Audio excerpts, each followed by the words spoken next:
Hello అస్సలం వాలేకుమ్ నమస్తే. నేను ఈరోజు ఈ వీడియో చేయడం వల్ల నాకు చాలా నెగిటివ్ కామెంట్స్ వస్తాయి ఇప్పుడు. బట్ నేను ఫ్యాక్ట్స్ మాట్లాడుతున్నాను, నాకు భయపడాల్సిన అవసరం లేదు. అందరూ హఫ్ మూవీ చూసారా?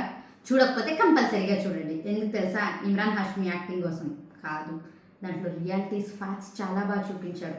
అండ్ ట్రైలర్లో Yami Gautam in the character of Banu ఆవిడ ఒక డైలాగ్ చెప్తారు, ఆమె ముస్లిం లేడీ కాదు, ఆమె ఇండియన్ ముస్లిం లేడీ.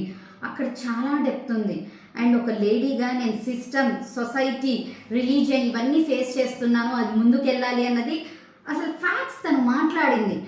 చాలామంది మనకి రిలీజియన్ పేర్లు చూపించి పరువు, ప్రతిష్ట ఇలాంటివి చూపించి ఆడవాళ్ళని చాలా తొక్కేయాలని చూపిస్తూ ఉంటారు.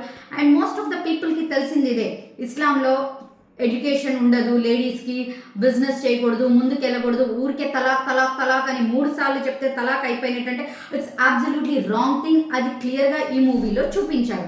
ఒకేసారి తలాక్ తలాక్ తలాక్ 3 సార్లు చెప్పినట్టు అవ్వదు. 3 months ఉంటుంది, టైం ఉంటుంది, తర్వాత వాళ్ళ ఫ్యామిలీస్ మాట్లాడుకోవచ్చు.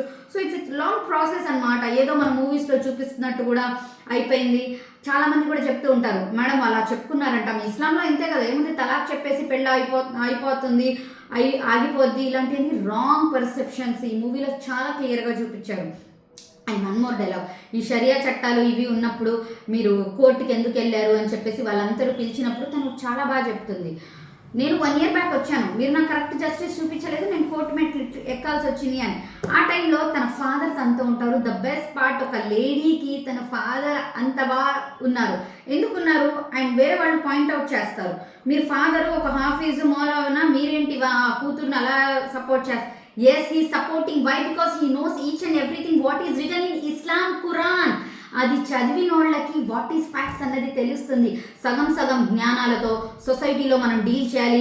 మేమేదో గడ్డాలు పెంచేసి టోబీలు పెట్టేస్తే మాకంతా ఇస్లాం తెలుసు అనడం ఇట్స్ ఎ రాంగ్ పార్ట్. నేను అందరికీ చెప్పట్లేదు, who ever is behaving like that వాళ్ళకి ఇలాంటివి గుచ్చుకుంటాయి. ఇస్లాంలో ప్రతి చోట లేడీస్కి ఫస్ట్ ప్రిఫరెన్స్ ఇచ్చింది. ఆ పరువు, ప్రతిష్ట, నువ్వు ఇలా ఉండాలి, కోడలు నాకు ఇలా ఉండాలి, కూతురు నాకు జులుం సహనా ये किधर भी नहीं है. ఎక్కడైనా సరే మనకు ఎగ్నెస్ట్గా ఏం కాన్స్పిరెన్సీ జరిగినా ఆమె ఆవాజ్ ఉఠా సక్తే, మన వాయిస్ రేస్ చేయొచ్చు. ప్రతి లేడీకి ఉన్న రైట్స్ ఇవి. సో ఈ మూవీ అయితే నాకు చాలా బాగా నచ్చింది. ఒక లేడీ అంటే ఎలా ఉండాలి, షీ ఫైట్ చేయాలి మన రైట్స్ కోసం. అది రిలీజియన్లో అయినా సరే, సొసైటీలో అయినా సరే, ఎక్కడైనా సరే. So please watch this movie. Thank you.